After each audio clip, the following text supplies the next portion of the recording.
Hello and welcome back to The Art of Parenting. This is your host, Jeanne-Marie Panel, and today I have Aaisha Alvi on to talk about, I think, a pretty important topic. And I'll let Aaisha kind of go into it, but it's a topic about motherhood. And I do want to give a little kind of trigger warning, I think, for some, because we are talking about perinatal mood disorders that are actually more common than we think. And some of it might bring up some memories for some of my listeners. So I just want a fair warning to all. Aaisha, thank you so much for making the time to be here today and willing to share your stories with my listeners. Thank you so much for having me on. I really appreciate the opportunity. And thank you for what you do. Oh, yeah. Well, and so I was telling Aisha offline that I kind of discovered her, on social media, like a lot of us do. And she wrote a book on her experience of early motherhood called A Mom Like That. And so I was very intrigued because, as some of you know, I also work with a nonprofit that works with mothers and maternal mental health. And this story intrigued me. So, Aisha, again, thank you for being here and for sharing your story. So, Aisha, I always like to get going with having my guests define what the art of parenting means to them. Okay, so I wouldn't say that I'm a parenting expert, but I'll give it a whirl. You're a parent. That makes you an expert right there. That's true. So for me as a parent, I always think of the ultimate goal of parenting to be to create kind and caring citizens of the world. And so with that being the ultimate goal, I think the art of parenting involves trying to bring out the best in our children.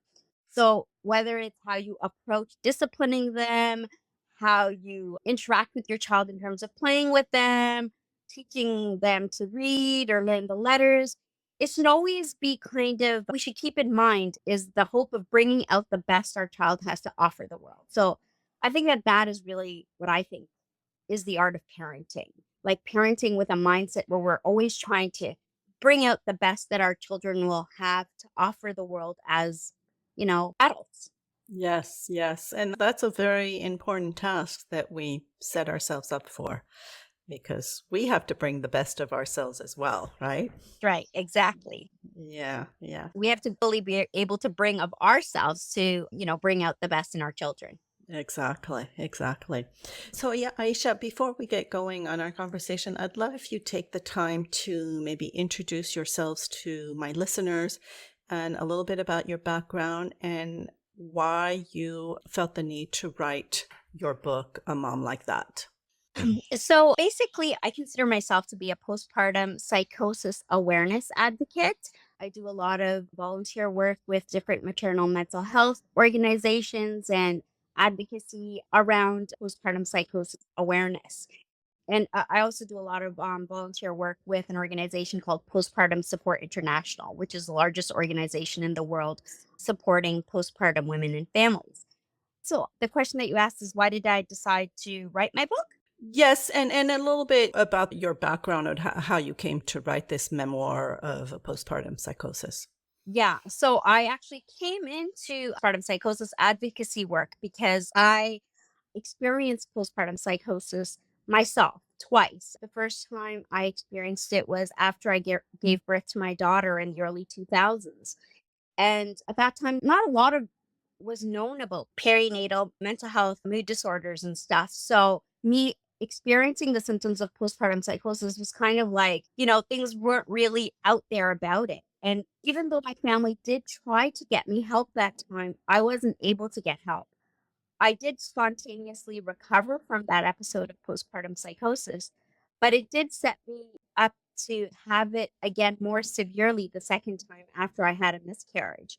And that time, although I knew that something was really, wrong with me, and I tried to get help like 5, 6 times by going to doctors and psychologists and stuff, I was dismissed all of the times, and it was very difficult for me to get help.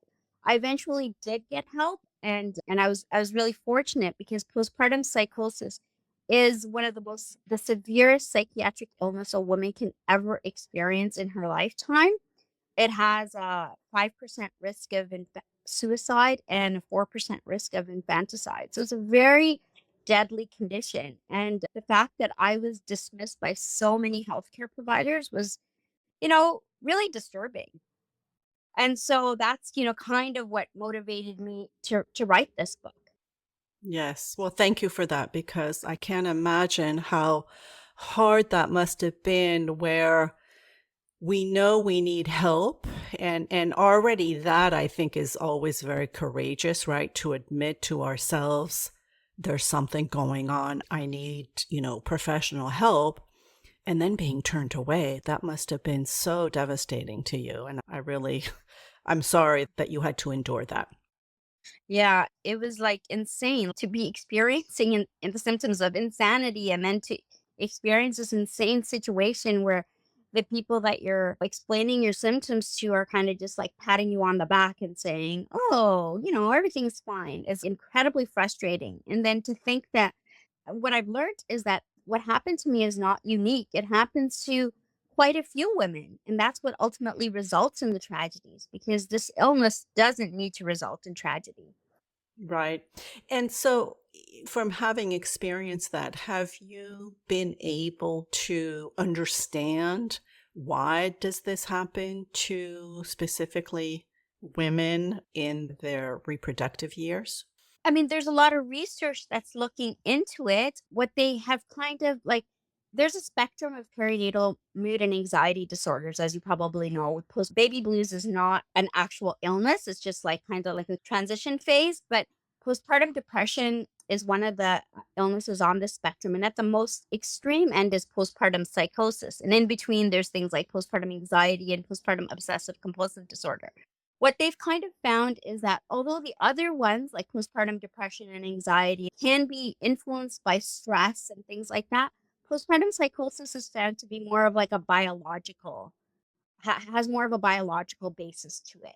And so that's one difference that they found. They say that it tends to occur in people that have a personal or family history of bipolar, although that's not always the case. Mine was not a manifestation or a version of bipolar, but these are the kind of like biological things that they found when it comes to postpartum psychosis. Nobody really knows why it occurs. So it has an incidence of 1 to 2 in 1,000 live births, but it can also happen after a miscarriage or a pregnancy termination. And it's like that again, connecting to the fact that, it's not because of the stress of having a baby and all the things that that entails. It's just, when you have a miscarriage, you don't have a baby to take care of.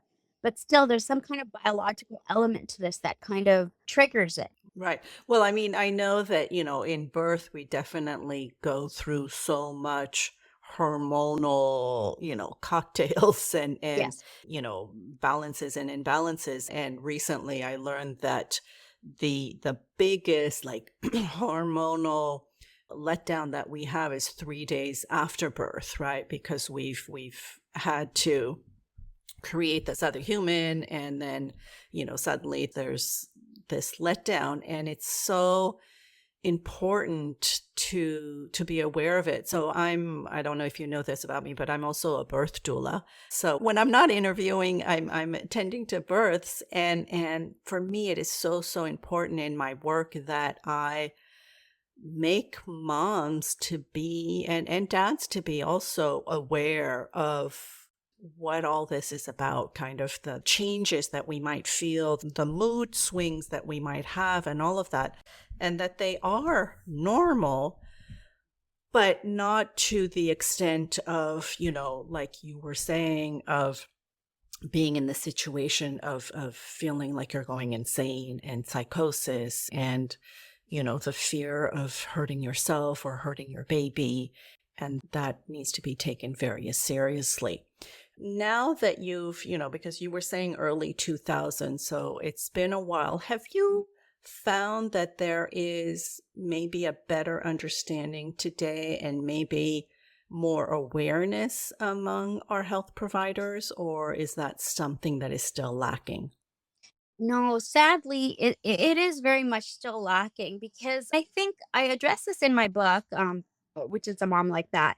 And I think it has to do with the fact that we're constantly, trying to phrase postpartum psychosis something that's rare. And it's not. It is actually not rare. It occurs at the same incidence level as Down syndrome and cerebral palsy, and everybody knows about those conditions.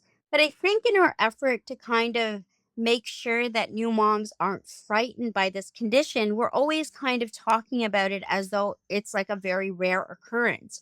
And when you do that, what you do is you communicate the message that people don't really need to know about this. And that includes healthcare providers. Like it's kind of like, oh, you're never going to come across that. Why bother knowing about its symptoms type of thing? And when you put out that kind of messaging, it really impacts people because in my case, I was literally going to the doctors and I was telling them, I'm hearing a voice. Is that okay? And that should be like anybody that's postpartum that's hearing a voice in their head or seeing something like that is not okay. That should be an immediate indication that you need emergency help. And yet I went to 5 different doctors and they didn't know that basic information. And these were what type of health providers did you go to? GPs, OBs, psychologists. Like Oh my I goodness. went and visited the gamut of them. And the thing is that I do help women currently as well. And I see the same thing happening over and over again. And with people, with families saying, well, I did tell the doctor that my wife keeps talking to things that we can't see. And they said it's fine. And I'm like, no, that's not fine. You need to take them to the emergency room and tell them specifically that she is postpartum, that she's seeing things, and that you're concerned that she has postpartum psychosis. Right. And if you had seen somebody that was attentive to you and to your needs, what is kind of the protocol to help a woman in that situation? So I eventually did get seen by a perinatal psychiatrist. I'm so Okay. grateful to her. She Okay. essentially saved my life. But what happened to me is that by the time I saw her, I was so far gone into my delusions and hallucinations that I was no longer reporting that I was hearing voices because I completely believed them. Oh, And so my psychiatrist at that time only suspected that I had postpartum psychosis, and she started me on antipsychotic medication saying, we want to ward off psychosis, not knowing that I was heavily in the midst of it. But if she had known at that time that I was fully psychotic, she said, I would have made you an inpatient at the hospital oh and wow. treated, stabilized you.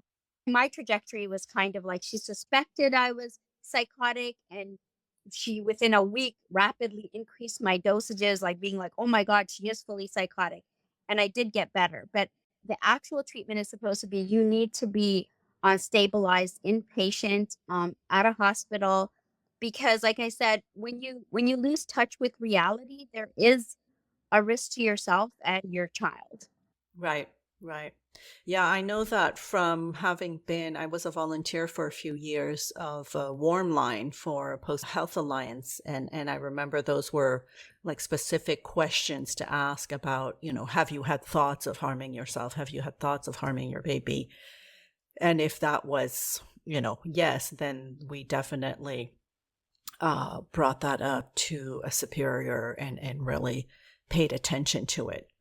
But again, the family needs to know where to seek help, and that's unfortunate that it's not more apparent. And I'm really surprised when you say OBGYN because they should know better than to say it's nothing, right? Yeah. Because they see women in those situations more than anybody else, I would think. Yeah. And it's very sad, but I really do think it has to do with the way that we phrase it. Like when we say, "Oh, it's rare," like you're unconsciously sending a message out to people that they don't need to be really aware of this, you know? Right. Like it's so rare not to worry about it. That Yeah. can't be it, right? Yeah. So Yeah. somebody walks into your office saying, like, I'm hearing voices, you're kind of like, I've never heard about this. So, you know, she's Right. been my patient for 20 years and I know she's, a well educated person type of thing. Whereas postpartum psychosis can strike anybody. Like, do you know what I mean? It doesn't matter if for like 20 years you've had no issues. Right, right. And did you investigate a little bit about the women in your lineage, if they had experienced anything like that before you? I did. There's nobody in my family that seemed to have mental health issues, but I did, after doing a lot of digging, I did find out that there was a great great grandmother that had been termed like, "Oh, she's acting crazy." You know what I mean? Like, Uh-huh, uh-huh. she gave birth to her second child. And I mean, my background is from India. So this is at a time when there was not, they wouldn't go to a doctor or anything like that. But I did hear from my parents that, you know what, like your great grandmother was termed crazy for a bit after she had her second kid. Like, So there was something, yeah. So it can be generational. I mean, I was just intrigued because you said, earlier that there's usually bipolar in the family, but you said, that wasn't your case. I was just wondering if it can be kind of hereditary in some way, and to just be aware of, our mothers and their mothers, what was going on. Because even like for me, even menopause, which is another, wonderful hormonal cocktails we get to go through as women, to know what our lineage went through and how they handled it can help us, be aware of what might be in the works for ourselves. but even with personal and family history, what studies have found is that although there is an increased risk if somebody in your family had bipolar or schizophrenia or anything, that 50% of women who develop postpartum psychosis have no such. Yeah. Okay. So it just comes out of the blue Yeah. yeah. Well, thank you for that, for all those details. And I'm intrigued, like, why the title "A Mom Like That"? What's that about? Yeah. So a lot of people, are kind of like they don't know to be upset with the title, like a mom like that, or like what I'm kind of referencing. And I chose that title because it comes from a phrase I've often heard, in discussions with mothers. I hear it when moms try to distinguish themselves from mothers who have had tragic outcomes to their postpartum journeys. Like they'll say something like, well, motherhood is really rough, and I feel like like this or like that, but I'm not a mom like that. And they'll reference Right, the latest mom who has taken the life of her child because of, suspected postpartum psychosis or postpartum issues. And it's always said in a way that suggests that these women are like innately evil or wicked. And so I mhm, chose this title so that people could read my story and see that like mothers like myself who have had PPP are no different from any other mother. And it just happened that we happen to be afflicted with this severe psychiatric illness. And it's really a condition that could happen to any mother out there, like just by giving birth or, miscarrying or terminating a pregnancy. right. And I'm intrigued, is this something that could also happen to a parent, a parenting partner, or a birth partner? Like, have we seen it in dads, or even same sex? In same sex, I'm sure if you were the birthing person, but I think all those studies point to the fact that it only happens if you've given birth or carried a pregnancy. So, yeah, because it seems to have a biological basis connected to childbirth. Right, right. Because I know fathers can be affected by different mood disorders as well, whether it be anxiety or depression or OCD. So yeah, I was intrigued about that. And that's why I was saying that the other postpartum disorders are known to be more impacted by stress and things like that, whereas this one has more of a biological basis to actually being pregnant and giving birth or loss or termination. Right. And, I know that writing this book was probably very healing in a way, and probably kind of hard because you had to bring back some memories. But what is your wish in having put this book out in the world? What do you hope to accomplish? Well, I listed a bunch of reasons at the end of my book as to what I hope to accomplish. And some of that is that I really wanted to deepen healthcare providers' understanding of postpartum psychosis symptomology so that no woman has to face what I face, which is being repeatedly dismissed because of healthcare provider ignorance. I also really hope to increase public awareness of this condition so that it humanizes this condition. Like it's so easy to think of like a mom that has taken the life of her child as being, evil. But I want people to understand that that doesn't just happen in a vacuum. It happens because they're severely ill with this illness that's completely treatable and only claims lives because people are ignorant about it? The other thing that I wanted people to see is that I also want people to know that this condition is not something that has to kind of just be feared like it's some kind of boogeyman, but it's like highly treatable and that nobody really needs to suffer due to shame about it or due to stigma. Like it is a condition like a heart attack or having diabetes or cancer. It's a medical condition that responds very well to medications and people don't need to suffer. Oh, thank you for that. And I hear you loud and clear that, healthcare professionals need to get their hands on this book and read your story because that just seems, for me, just so, unheard of and almost like, malpractice to dismiss somebody in your situation as to, there's nothing going on when there's something major going on. So thank you for that. Now, you mentioned that you are a parent. And so you mentioned early 2000. Is your daughter 24, 23? Yeah. Yeah, yeah, Yeah. yeah. Okay. So if you were to go back to, and I have a 2000 baby as well. So that's funny. If you were to go back 24 years ago when you were first expecting your child, what wise words would you tell yourself knowing all that you know today? So I guess what I would tell myself, I'm sure you probably read these books too, What to Expect When You're Expecting, right? If you're Mm-hmm. the 2000s.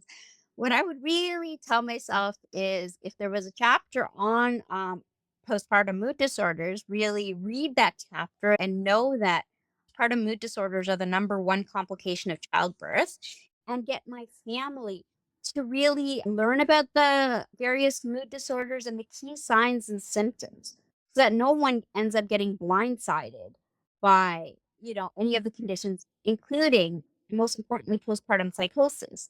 Because I really think that had my family known that bizarre behavior in the postpartum period is like a really big sign that they should watch out for, like instead of telling me, wow, you're behaving really bizarrely, if they had actually said, like they did try to take me to the doctor, but if they had really pushed on that saying she's behaving really bizarrely, she needs to be like checked out. I feel like maybe we could have convinced the doctors to do a little Googling and help me? Right, right. So just being, your wise words were just being more aware of what happens after birth and kind of the mental. Wonderful. Thank you. Any parting words that you would like to leave our listeners with today, Aisha? Yeah, I would just say, I think that just whether you're a parent, whether you're not a parent, whether you plan to have children, whether you don't plan to have children, everybody's going to know somebody that hopes to be a mom or hopes to be a dad. And so I think it's just good to know about like this condition, postpartum psychosis, so that if you see somebody, you know, that's exhibiting the symptoms of it, you can intervene to get help. Because I know everybody spends time at the water cooler or wherever in their office talking about these cases when tragedy strikes. And wouldn't it be so much better to prevent those tragedies from occurring in the first place, right? So just take a moment just to, see what the symptoms are so that you're cognizant and aware of this condition so that you might be in a position where you might be able to save a life. Mm. Yes, thank you for that. And really thank you again for coming on the show and sharing your story and just the importance of knowing about, these kind of mental health issues that can happen, whether you have a live birth, a miscarriage, or an abortion, and that it's very, very important to take those seriously. So thank you so much. You're welcome. Can I just say, give a shout out to doulas? I wanted to Oh, Yeah, I wanted to give a shout out to doulas because doulas, I also think it's really important for them to be aware of postpartum psychosis because they spend those first few days and weeks after the birth of a baby. They're often right there with the mom and the baby, and they're likely to be some of the first people that notice those kind of strange behaviors and things like that. And I love doulas because they're there to help preserve they're one of the things that they do is help preserve a new mom's sleep. So I love them because I love sleep. But I also think it's like they're strategically positioned to notice these kinds of symptoms and be that person that can help. yes, so true. So true. So again, doulas listening, educate yourself, know what the symptoms are, know what you can do, have your resources ready. And it's true, it is very important, whether it's a birth doula or postpartum doula, we're there during those critical moments. So yeah, thank you so much, Aisha. Have a wonderful day. You too. Thank you.